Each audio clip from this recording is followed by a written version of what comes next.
Наил Кармышов кайнар ноктага эләгәсен Әлмәт техникумында укыганда ук белә. Егетләр төркемен 1 ел алдан моңа махсус әзерли башлыйлар. Курыкмадым һәм армия хезмәтенә теләп киттем ди ул. Хезмәттем Җылабадта, ул иң южный командир БМП-2. Мин шул эләктем выводка, анда бик 1,5 года служить итәлмәдем мин, 1 ел гына служить иттем. Вывели безне Термезгә, менә шулай. Хәзер менә яңа руководитель килеп, ул как бы влил яңа строю свежих идей. Безнең ул туктаган иде менә ветераннар ниләре.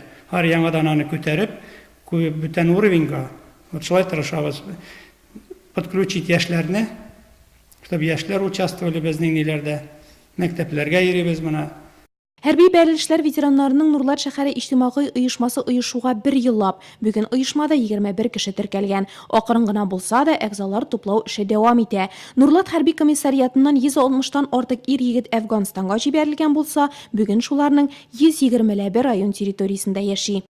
Основная задача на сегодняшний день, значит, это подготовить. Бүгенге көндә төп бурыч барлык сугышчы интернационалистларга бердәм форма булдыру, чөнки алар бәйрәм чараларында катнашачак. Нурлат районы делегациясе Казанда үтәчәк чарага бара һәм районда узачак бәйрәм тантанасында да катнашулары көтелә. Здесь у нас в городе, в районе. 15 февральдә ил республика шулай ук район күләмендә зурлап билгеләнеп үтеләчәк дата кысаларында Әфган җирендә булганнарның тулы исемлеген булдыру эше дә дәвам итә.